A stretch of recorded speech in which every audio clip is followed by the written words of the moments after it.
Tuan Raja jeung Panglima ku bodo-bodo teuing. Tuh kiai mah kos kitu tah. Raja tinggal raja dibodo-bodo. Atuh bongan nyana nanyakeun anak kula. Sedangkan kula mah pan umur teh geus kolot. Hiburan jelema geus kolot mah ieu adalah kuburan. Lamun aya jelema geus kolot pasti luntak-lentok ka tempat hiburan lain kuburan. Kata lain jelema jurig kos kitu mah. Kayak stop. Acak-acakan ya urusan dia cak. Ibrahim Bidadang bos. Ayo nanya hiburan ke budak ngora. Kanu teu nyaho kaler kidul, jelema anu kasarung, jelema katulimbang tanyakeun. Lamun jelema nanya ka jelema nu teu katulimbang pasti nanyakeun tempat hiburan kuburan. Tah Panglima ieu hiburanna geus kudu di kuburan. Raja hiburanna geus kudu di kuburan. Nyaho sia. Aduh, Dan, amankan Dan. Ge pas keur tahun baruan Raja Mutasim ngainstruksikeun ka askari teh abri polisi. Abri. Ada beberapa titik di negara kita yang sedang mengadakan hiburan. 1 titiknya belah sana, 2 sana, 3 sana. Dengan demikian kerahkan semua prajurit supaya amankan di berbagai titik-titik hiburan. Silakan laksanakan. Siap Dan. Panglima mengatur strategi ke anak buahna supaya di sana sekian personil, sana sekian personil, sana sekian personil. Hati-hati caranya, tak diberi untuk mengamankan negara. Berangkat. Panglima ngontrol. Dan Panglima mah teu nyahoeun Medan. Atuh teh nyahoeun Panglima mah di mana Pasar Kemis teh nyahoeun, di mana Cikupa teh nyahoeun, ya Panglima mah di ditu bae di luhur. Tah mah biasa bae bangsa Kurawa. Prajurit dihandap, bos disebar supaya ulah uruhara. Panglima ngontrol, begitu ngontrol nyana teu nyaho di mana ieu nu sabenerna ngan aya bae sket didinya teh aya tah petunjuk jalan denah ka dieu oh ye hiji nu belah dieu. Kulantaran rasa ragu aya aki-aki didinya teh ditanya, "Ki, di mana tempat hiburan, Ki?"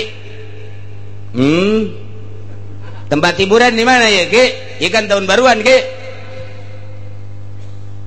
Tempat hiburan mata pengkolan didinya aya imah aki belah hareupna didinya aya ngeplak eta tempat hiburan didinya. Ya terima kasih Ki. Ya begitu sesuai jeung petuduh aki-aki pengkolan aya imahnya na ka ditu bener aya nu ngeplak. Sial kuburan ieu mah. Panglima aing geus datang deui ka si Aki ngalojokeun aing teh nyaho aing Panglima meureunana. Datang deui ka dieu nya, Ki. Bulan. Tempat hiburan di mana? Kan tadi geus dituduhkeun cak anak. Penggolan di dieu imah eta imah Aki, aya jalan ka belah dituna nu ngeplak eta tempat hiburan. Tama kuburan Ki. Eta.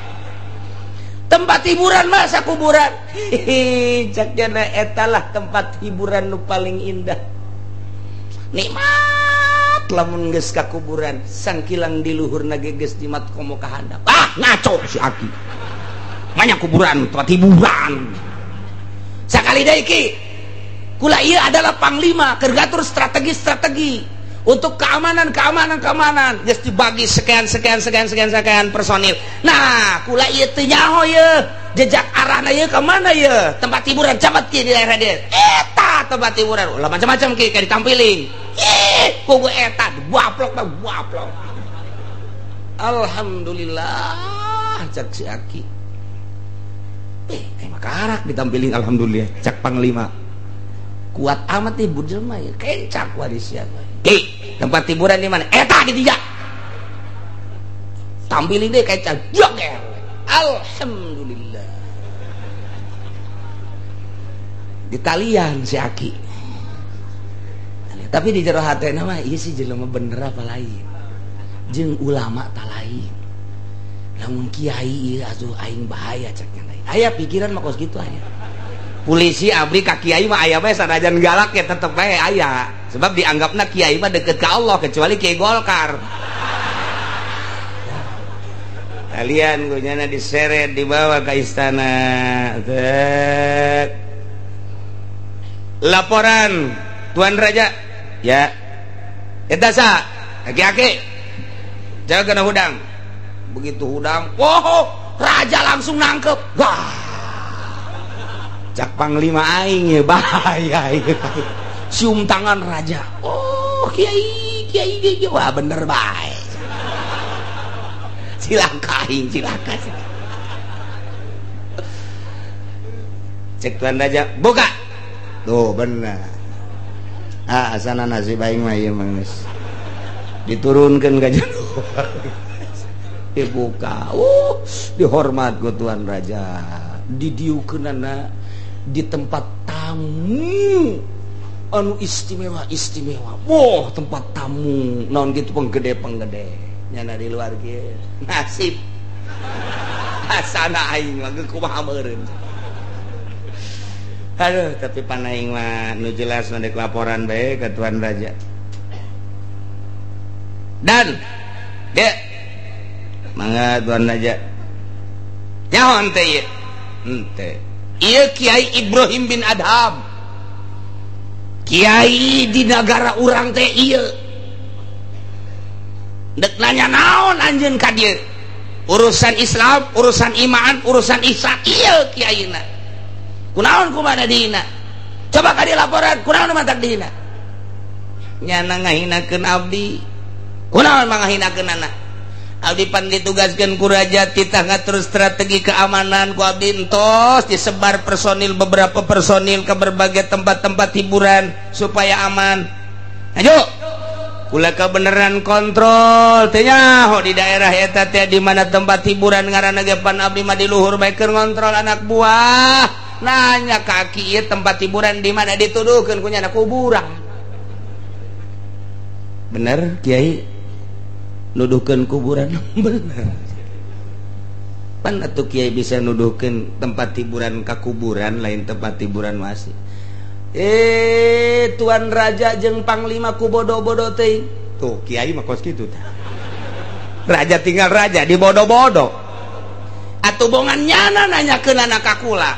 Sedangkeun kula mah pan umur teh geus kolot. Hiburan jelema geus kolot mah ieu adalah kuburan. Lamun aya jelema geus kolot masih luntak-lentok ka tempat hiburan lain kuburan, atawa lain jelema jurig kos kitu mah. Kayak geus stop Raja. Stop. Acak-acakan ya urusan dia cak. Ibrahim bin Adham Gus. Aya nanya hiburan ka budak ngora.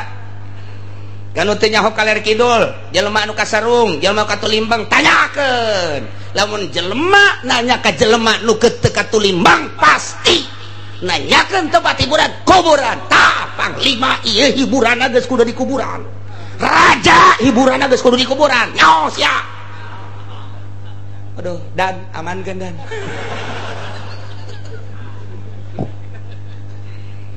Tapi asup ka jero hate Tuan Raja. Oh, jadi jelema kolot bagus teu layak hiburan rarame. Hiburan nu kolot mah geus kudu ka kuburan. Hiburan teh geus macam-macam. Tah, jadi nasihat seorang ulama anu ikhlas, nasihat seorang waliullah anu ikhlas. Teu pamrih dekasah sebab naon? Eueuh unsur hayang di alam, eueuh unsur hayang dibere, sekalipun raja keur kasarung jeung katulimbeng mah luruskeun itina. Panglima perang kasarung tuduhkeun ieu teh. Ngan ieu mah caritana nuduhkeun jalan ka Allah. Masa sih kudu make hiburan-hiburan? Tahun baru lain ngadoa ka Gusti Allah hiburan. Ieu ngaranna jelema katulimbeng. Lamun di lembur urang tahun baru lain ngadoa ka Gusti Allah katulimbeng. Cenah eta mah Ki Haji katulimbeng. Cenah eta mah pamarentah patulimbeng, bid katulimbeng. Tilu kali bin tah mah geus. Katulimbeng di Indonesia kuari tahun baruan lain ngadoa ka Gusti Allah, tahun kaharep mudah-mudahan dibere jembar.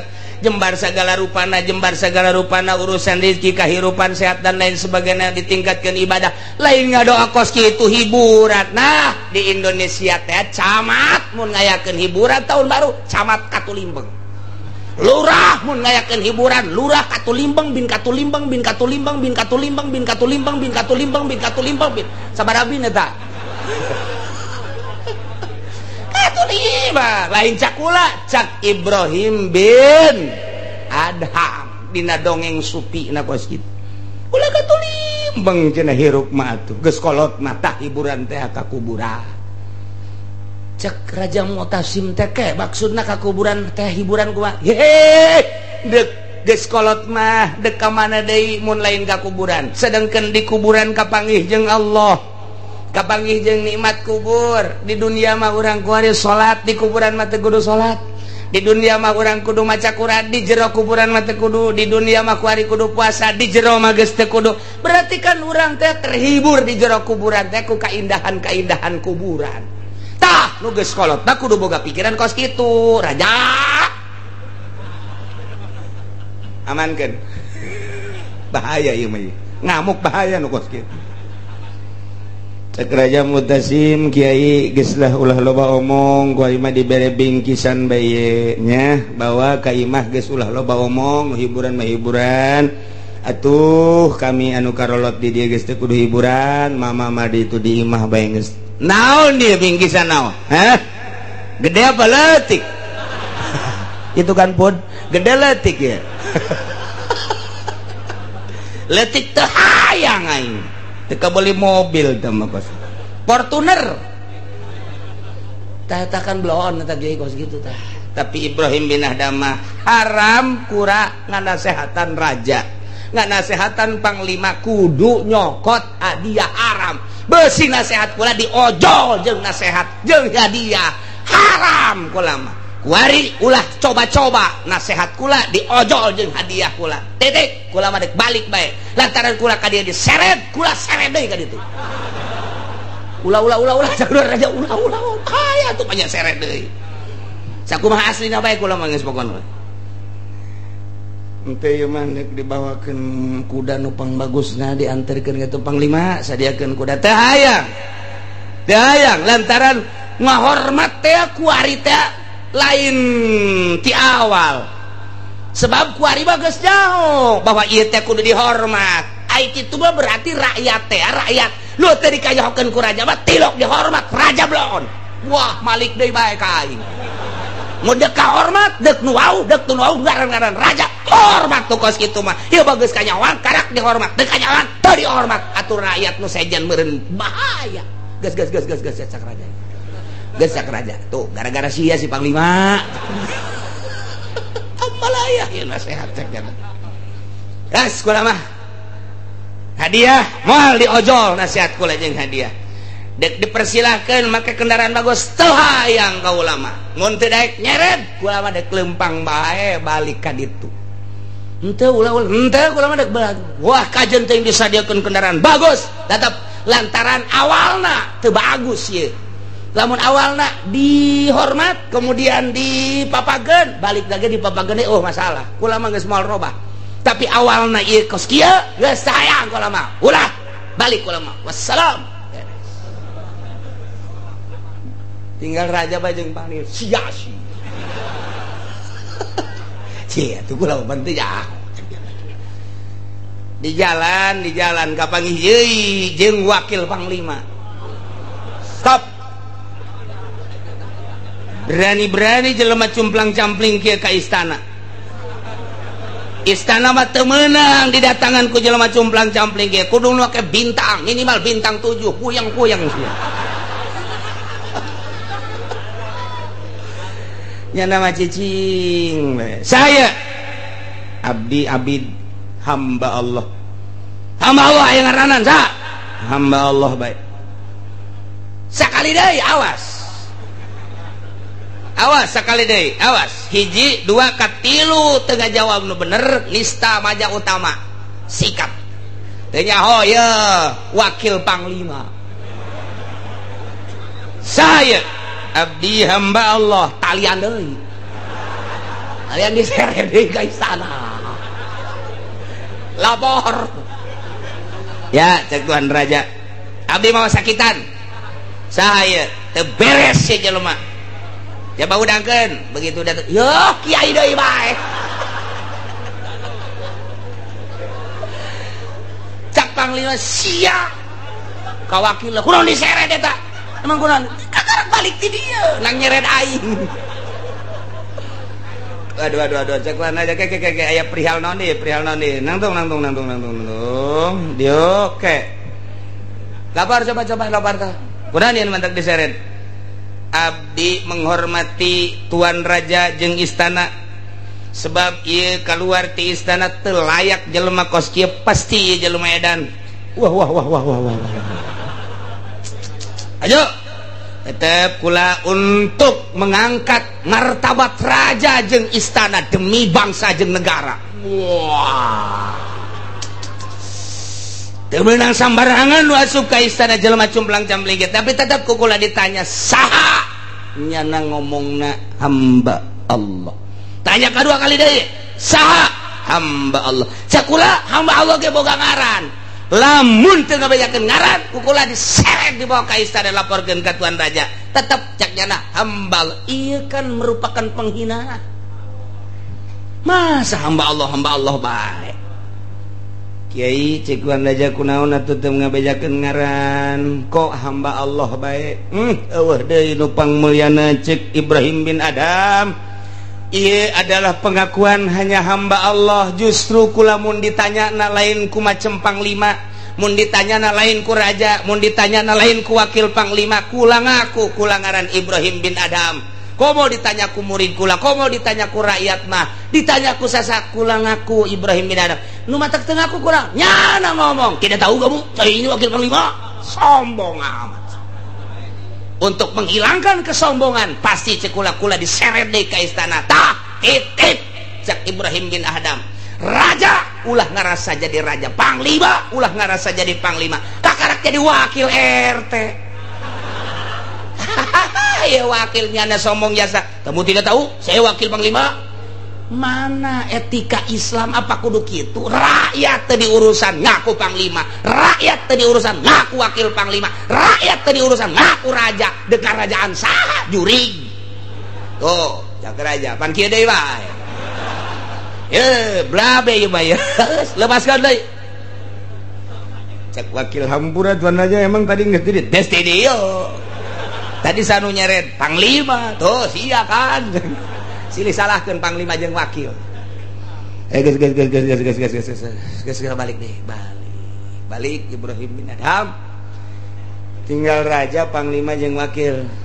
Urang kumaha ya geus kieu. Urang dinasehatan ban lain dinasehatan teh mah dicarekan ngaranna. Atuh terserah raja cak panglima teh. Berarti urang di mata rakyat teu bagus. Berarti orang di mata rakyat sombong. Berarti orang di mata rakyat iya aduh takabur, ujub. Nah iya kudu kumaha coba orang perhatikan negara orang, rakyat orang supaya kondusif deui. Yang capek ngadenge kondusif. Di koran kondusif, di TV kondusif. Komo kurang Golkar moho negara kita alhamdulillah kondusif. Bau hitut aing mah ngadenge lagi kondusif.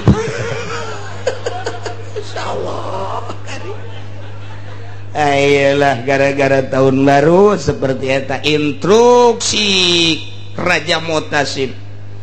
Wahai panglima, wahai para penggawa, tidak terkecuali hentikan semua itu naon hiburan-hiburan, ganti dengan zikir, ganti dengan doa. Tidak terkecuali baik muslim maupun non muslim, sebab negara orang negara Islam. Hentikan hiburan, ganti doa bersama. Kakarak rakyat luar biasa menyambut instruksi raja. Urang mah ulah jauh presiden heulanana tuh bupati-bupati jangan milih ente pan.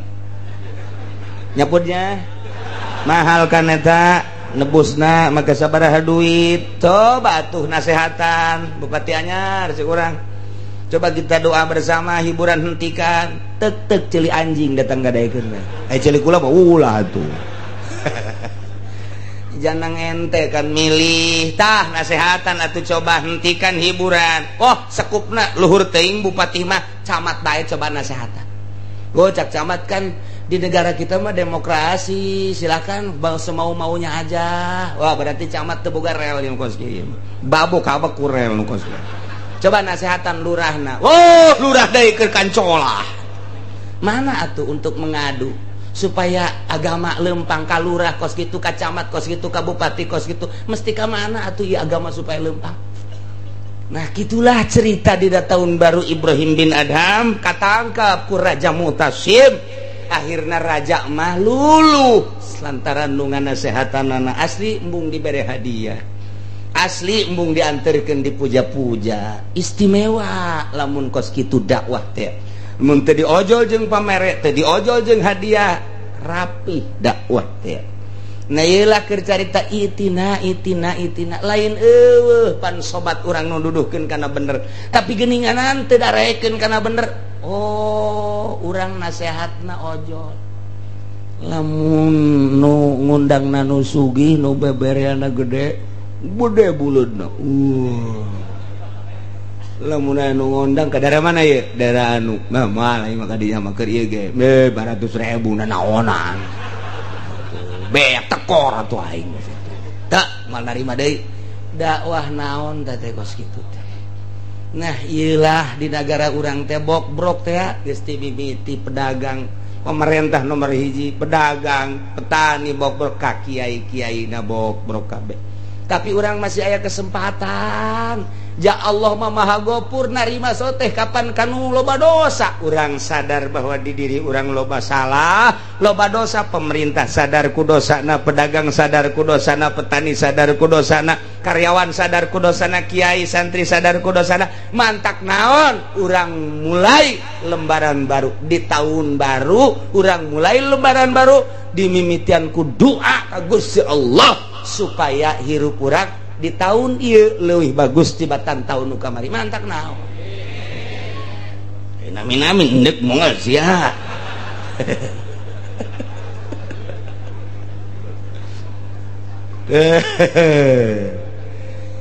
Walahu ashabu yad'unahu ilal huda itina cek babaturan ieu ka dieu ye. Tapi pala yujibuhum tiraek nyubadanan kul bejakeun ku anjeun Muhammad. Inna hudallahi huwal huda. Sanyana pituduh Allah yane agama Islam eta la pituduh anu bener wa madahu dhalalun salian Islam masasar. Di zaman Kangjeng Nabi urang kuari Kangjeng Nabi Muhammad ieu adalah huda nu asli mah wal huda adalah agama Islam. Kristen dolal, Yahudi dolal, Protestan dolal, Katolik dolal, Konghucu dolal. Selain daripada Islam, Islam mah wal huda. Ialah Islam. Selain Islam dolal. Sasar, salah. Urang mah alhamdulillahirabbil alamin wa umirna linuslima lirabbil alamin. Jeung diparentah urang kabehan supaya urang nurut pasrah ka Allah sebagai pangeran alam kabeh. Bisa wa urang umirna diparentah urang sadaya ay aslimu sing narurut marane kabeh salaladar marane kabeh pasrah li rabbil alamin. Nomor kahiji nomor kadua wa nakimu supaya akur dimodif linus lima ay aslimu kahiji nomor kadua bi anakimu sholat supaya aranjeun ngalaksanakeun salat wattaku jeung kudu sadarieu aranjeun kabeh ka Gusti Allah wa huwallazi ilaihi tusyarun. Gusti Allah teh nu bakal ngumpulkeun ka urang kabehan ke bakal digiring ka mahsyar tempat kumpul. dihijikan maksudna lil hisab rek dihisab dirang bakal ditanya umur sabaraha urang dipake naon eta umur salira di dunia urang boga harta dikamanakeun eta harta urang salira di dunia nyokotna ngalana ngahasilkeun menang ti mana digunakeun ka mana nu boga ilmu bakal dihisab ilmuna sia dibere ilmu digunakeun ka mana eta ilmuna dipake nuduhkeun ka aing apa dipake di dunia iyalah nu bakal dihisab kabelah ditunang ke mata urang diperbandingkeun ciri urang diperbandingkeun antara bener jeung salahna sungut urang irung urang kabeh awak urang nah ieu bakal dihisab engke iyalah wa ilaihi wa huwa allazi ilaihi tuhsyarun bakal digiringkeun dihijikeun dikumpulkeun ke jaga di masyar urang bakal neuleuh timbangan mizan ngaranna belah ditu bakal neuleuh jembatan Shiratal Mustaqim seuneu ngagedur-gedur belah ditu neraka ke aya surga nu bisa nyebrang di jembatan Shiratal Mustaqim berarti lulus ka surga nu teu bisa nyebrang ieu bakal sing jarungkel ka neraka setelah dihisab masyaallah. Mudah-mudahan orang kabehan nu hadir di dia khususna umum mama dulur-dulur orang muslimin wal muslimat bapak orang aki orang keturunan orang anak-anak orang jeung tetangga orang mudah-mudahan dihampura sakabeh dosana ditenden dina tempat anu mulya ku Gusti Allah yakni ditempatkeun dina rahmat Allah Subhanahu wa taala di kuburanna lega jeung caang di akhiratna dihidikeun di bawah bendera Kangjeng Nabi urang Kangjeng Nabi Muhammad sallallahu alaihi wasallam wa huwa alladzi khalaqas samawati wallahu a'lam.